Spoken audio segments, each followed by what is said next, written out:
Pak Prabowo sedang bermain-main dengan api. Dia sedang berjudi. Dia berjudi soal masa depan rakyat Indonesia. Dan dia juga berjudi soal masa depan kekuasaannya sendiri. Jadi, apakah Pak Prabowo, Presiden Prabowo, apakah dia bisa keluar dari masalah ekonomi ini dengan kemenangan yang gemilang? Itu harapannya. Itu sesungguhnya adalah harapan dari kita semua. Karena ini menyangkut masa depan kita sendiri. Ini menyangkut masa depan anak-anak kita. Kita semua nggak ada yang mau Indonesia terperosok ke jurang krisis ekonomi. Tapi banyak orang mengingatkan supaya kita bersikap realistis. Nggak usah pesimis, tapi harus realistis.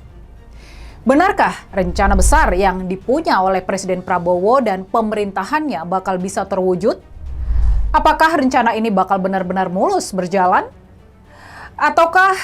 Apakah rencana Pak Prabowo cuma bagus di atas kertas? Ini cuma bagus dalam teori saja.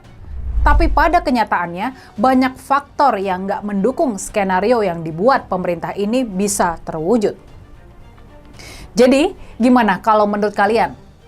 Gimana menurut kalian soal kondisi ekonomi kita ke depannya? Apakah kalian masih optimis pemerintahan Presiden Prabowo bisa mengatasi kelesuan ekonomi ini? Apakah kalian masih yakin?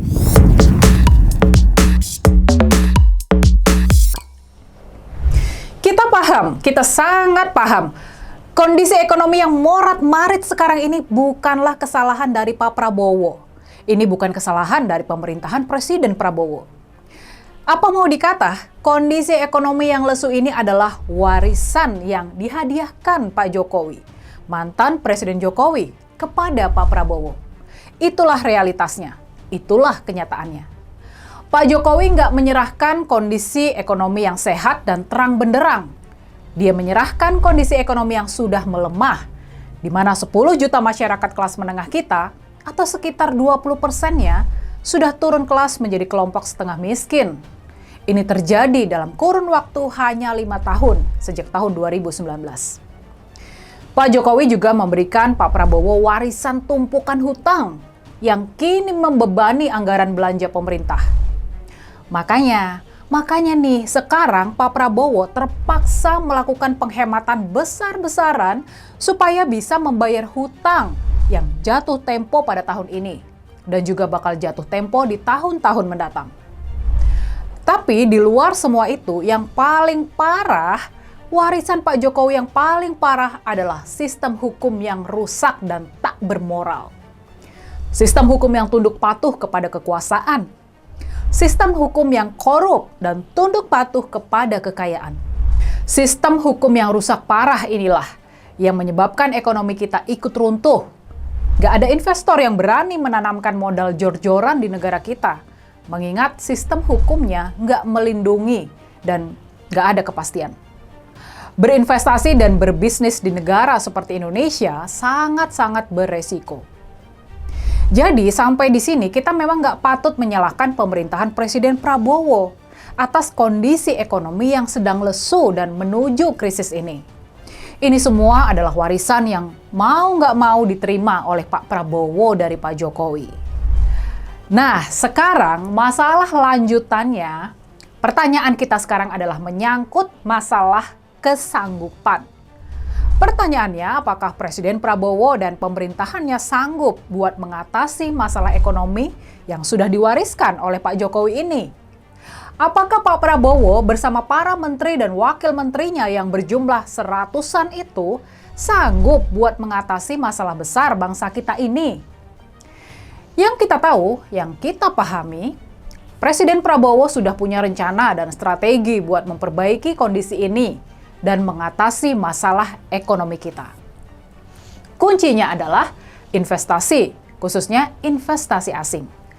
Pak Prabowo mau menarik investasi asing dalam jumlah yang sangat besar buat menyelamatkan dan menumbuhkan ekonomi kita. Menurut hitungan Bappenas, Pak Prabowo harus bisa menarik investasi sampai dengan 50.000 triliun dalam kurun waktu 5 tahun ke depan, supaya ekonomi kita bisa tumbuh 8% di tahun 2029. Inilah target yang dicanangkan oleh pemerintah. Jadi secara rata-rata targetnya adalah menarik investasi sebesar 10.000 triliun setiap tahunnya. Nah, soal target ini sebagai catatan harus kita tahu kalau di tahun 2024 lalu, realisasi investasi kita yang dicatat oleh BKPM, yang dicatat oleh Badan Koordinasi Penanaman Modal, realisasi investasi kita baru sekitar 1.700 triliun.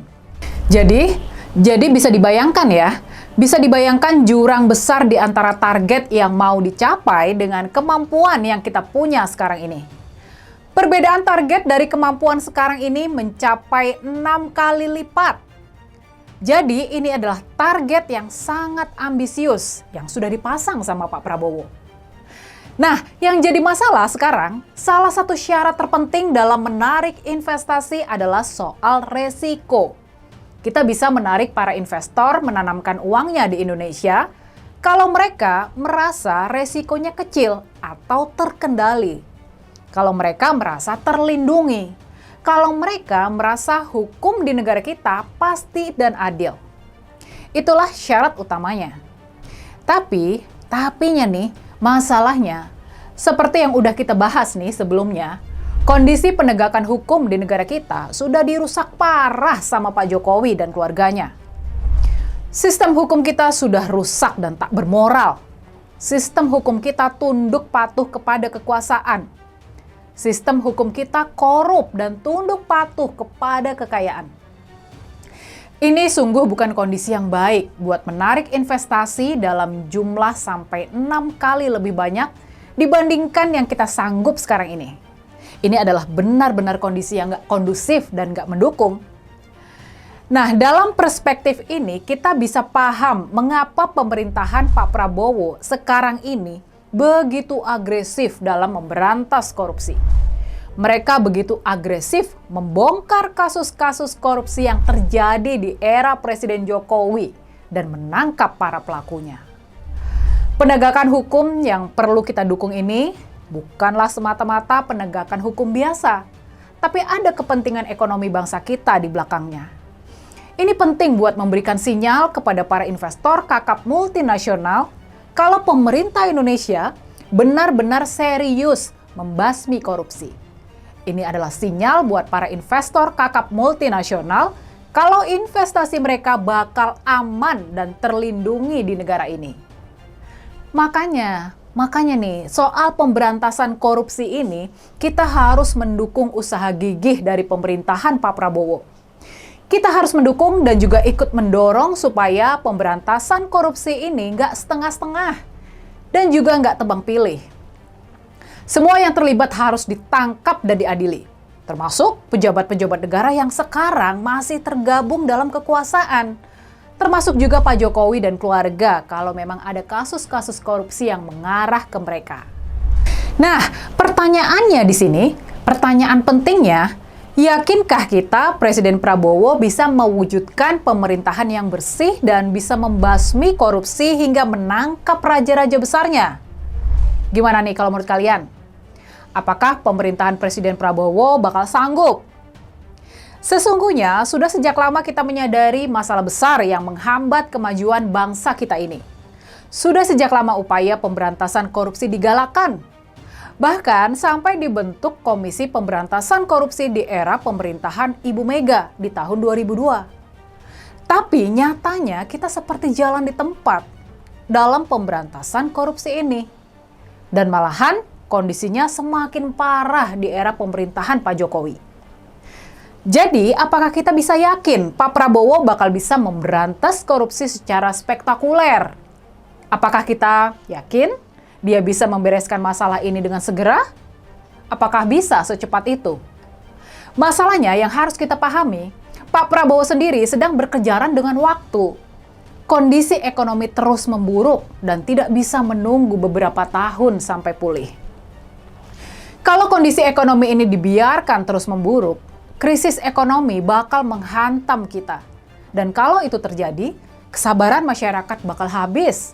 Dan dukungan rakyat kepada pemerintahan Pak Prabowo bakal berbalik menjadi ketidakpuasan. Makanya nih, dalam kondisi ini kita boleh berkata, Pak Prabowo sedang bermain-main dengan api. Salah-salah, dia sendiri yang bakal terbakar habis.